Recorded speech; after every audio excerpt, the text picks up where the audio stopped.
मसीह प्रिय भाई और विश्वासी सबको जय मसीह की।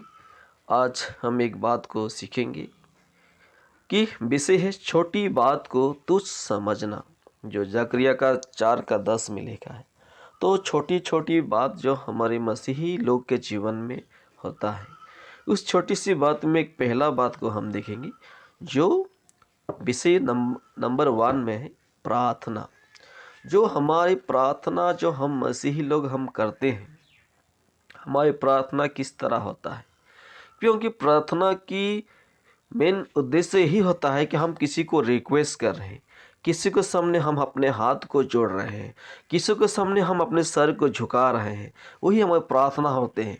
क्योंकि हमारी प्रार्थना हमारी हृदय से सच्ची वेदनापूर्ण होना चाहिए। क्योंकि जब हमारे हृदय से सच्ची वेदनापूर्ण नहीं होता है, हम सिर्फ किसी को डायरेक्टली जाकर प्रार्थना हम कर नहीं सकते। क्योंकि हमारी जो प्रार्थना है हमारे हृदय से निकलना चाहिए। क्योंकि आज बहुत से लोग प्रार्थना करते हैं, जोश से चिल्ला के प्रार्थना करते हैं, लेकिन अगर प्रार्थना में अगर कोई वजन नहीं है, प्रार्थना में कोई रहस्य नहीं है, तो ये सिर्फ एक मुंह से बोलने वाला एक एक एक शब्द है, लेकिन इसमें कोई परमेश्वर की आशीष नहीं है। तो इसलिए प्रार्थना हमारे हृदय से निकलना चाहिए, एक सच्ची होना चाहिए और एक वेदनापूर्ण हमारी प्रार्थना होना चाहिए। इसलिए प्रार्थना शब्द एक छोटे से है, लेकिन ये छोटी सी प्रार्थना की हमको बहुत महत्वपूर्ण देना है। क्योंकि आजकल हमारे विश्वासी लोग के घर में कोई बीमार में पड़ा होगा, लेकिन वो जब चर्च में जाते हैं तो वो प्रार्थना की रिक्वेस्ट नहीं रखते, क्योंकि वो प्रार्थना को वो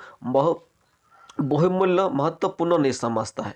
क्योंकि उसके जीवन में जो प्रार्थना आज हमारे मसीह लोग के जीवन में जो सबसे महत्वपूर्ण बात है प्रार्थना, इसको वो विश्वास नहीं करते। सिर्फ वो चर्च जाते हैं, आराधना करते हैं, लेकिन उसके घर में उसकी माँ होगा, उसके भैया होगा, उसकी भाभी होगा, कोई उसके बच्चा होगा, लेकिन बीमार में पड़ा है, उसके लिए भी वो चर्च में प्रार्थना नहीं करते। ऐसे कई हमारे मसीही व्यक्ति लोग हैं। और हम एक दूसरा बात को देखेंगे, जो दान। ये भी एक छोटी सी बात है जो हमारे मसीही लोग के जीवन में लागू होता है। जो हम हर संडे दान करते हैं, हर किसी गरीब को दान करते हैं, तो दान एक छोटी सी शब्द है, लेकिन इस शब्द का हम जो एक कोई जो दान हम देकर हम सोच सकते हैं कि हमें इसे देंगे तो हमारे क्या लाभ होगा। क्योंकि हम जब दान करते हैं, हम कई बार सोचते हैं कि हम अपने पॉकेट में, हमें जेब में हाथ डालते हैं और देखते हैं कि हमारे पॉकेट में 100 रुपया होगा, 50 रुपया होगा, लेकिन हम सबसे पहले देखते हैं कि हमारे पॉकेट में 10 रुपया, 5 रुपया कहाँ है। अगर उसको मिलता है तो हम उसी को पहले हम दान करते। तो हम छोटी बात के लिए हम छोटा से ही दान हम परमेश्वर को देते हैं। लेकिन ये छोटी छोटी जो बात है, जो इन छोटे छोटे बात को हम जो नज़रअंदाज करते हैं, जो हमें परमेश्वर की महिमा के लिए, जो उसकी सेवकाई के लिए हमें दान देना है, और इस दान को हम बहुत ही कंजूस के साथ हम दान देते हैं। लेकिन जो दान आपने दिया, इसके हो सकता है आपके जीवन में भरपूर आशीष एक दिन में नहीं मिलेगा, लेकिन आपकी जिस तरह बूंद बूंद से सागर यानी समुद्र भरता है, उसी तरह आपके जीवन में बूंद बूंद से समुद्र की तरह आपके जीवन में बहुत सी आशीष आएंगी। क्योंकि जो आशीष को आप कभी भी आप देख नहीं सकते, लेकिन आप महसूस कर सकते हैं। क्योंकि हो सकता है आपके जीवन में आने वाला बड़ा बीमारी हो, परमेश्वर उस बीमारी से आपको बचाएगा। आपके जीवन में बड़ी घटना होने वाला है, उससे बचाएगा। जो आप सारा दिन आप सुख और शांति के साथ रहेंगी, आप बीमार नहीं होकर रहेंगे। तो इसीलिए हम दान देना, जो हो सकते हैं आज के दिन में मुझे आज इसी समय इस दान के बदले कुछ नहीं मिलेगा, लेकिन बूंद बूंद से जिस तरह सागर भरती है, उसी तरह आपके जीवन में आशीष बूंद बूंद से आता रहेगा। और हम दूसरी बात को देखें, तीसरी बात को, जो धन्यवाद।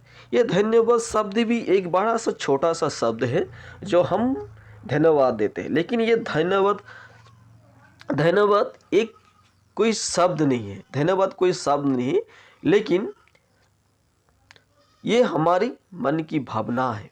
क्योंकि जो हमें कुछ देता है उसे हम धन्यवाद इसलिए कहते हैं, हमारे मन में सबसे पहले हम इसको भावनाओं को उत्पन्न होता है, जो हमारे मन की भावना उत्पन्न होती है, और उस भावनाओं को हम धन्यवाद के साथ उसे, जिस व्यक्ति ने हमें जो उपकार किया, हमें सहायता किया, उसको हम धन्यवाद देते हैं, क्योंकि जो हमारे मन की भावनाएं हैं। क्योंकि आप सोच सकते हैं बड़े समस्या में है, आपकी मन निराश में है, दुख में, उसी समय किसी ने आपको आकर कुछ मदद किया, उसके बदले आप क्या कहेंगे? धन्यवाद कहेंगे। क्योंकि जो आपके मन की भावना में, जो समस्या में अब डूबा हुआ था, जो आपके मन में निराश था, वो सब आपका दूर हो गया। इसी उसी भावना को आप प्रकट करेंगे कि आपको मैं क्या दूं, मेरे पास कुछ नहीं, लेकिन आपको मैं धन्यवाद दूं। तो ये भी एक छोटा सा शब्द है धन्यवाद। और हमें भी हम जो मन की भावनाओं को लोगों के सामने हमें धन्यवाद देना है, क्योंकि प्रभु यीशु मसीह और परमेश्वर ने हमें सुबह से लेकर जब शाम तक हमें चलाता है, और जब समय इकट्ठे होते तो परमेश्वर की हमें धन्यवाद देना बहुत जरूरी है। और हम चौथी बात को देखेंगे, जो सलाह। ये सलाह भी एक छोटा सा शब्द है, लेकिन ये सलाह हम किस तरह, किस समय, किसे दे रहे हैं, इस सलाह को हमें ध्यान रखना बहुत ज़रूरी है।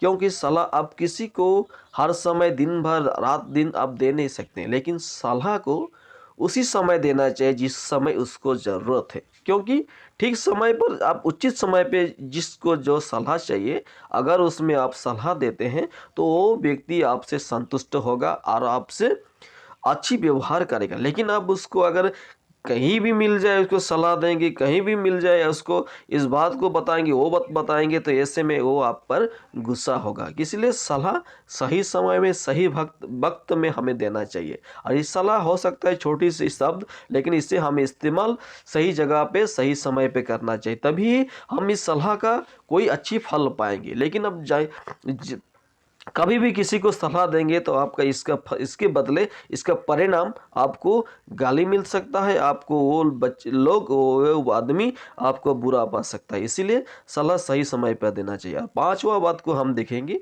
जो साक्षी। ये साक्षी भी एक छोटी सी वर्ड है, एक छोटी सी शब्द है, लेकिन इस साक्षी देने वाला व्यक्ति जो हमारे जीवन में होना चाहिए।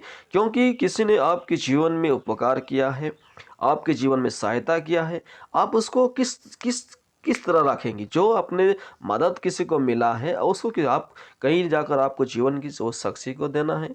कई बार आप ऐसे होते हैं कि आपके जो जीवन में बीते हुए घटना है, उस घटना को हम अपने आप दबा देते हैं, जो अंदर ही रख देते हैं, किसी को सामने नहीं लाते। तो इसलिए साक्षी को, यानी हमारे जीवन की गवाही को लोगों के बीच में हमें रखना चाहिए, तभी ये छोटी सी शब्द के द्वारा कई व्यक्ति आशीष पा सकता है। इसी साक्षी के द्वारा, क्योंकि आपके जीवन में घटी हुई घटना के द्वारा कोई लोग प्रेरणा पा सकता है, वो लोग के जीवन में एक अच्छी अच्छी सलाह को पा सकता है। इसीलिए हमें साक्षी देने वाला व्यक्ति होना चाहिए। हो सकता है छोटा सा शब्द है। और हम देखेंगे सहायता। हो सकता है ये भी एक छोटा सा वर्ड है, सहायता। तो इस सहायता को हम अगर के बारे में सोचेंगे तो सहायता, अगर आपके जीवन में आपने किसी को किया, सच हो सकता है आपके घर में एक व्यक्ति थका हुआ आया, जो व्यक्ति बड़े दूर से आ रहा है, लेकिन आप उसे अगर एक गिलास ठंडा पानी भी देते हैं तो उसके जीवन में क्या होता है?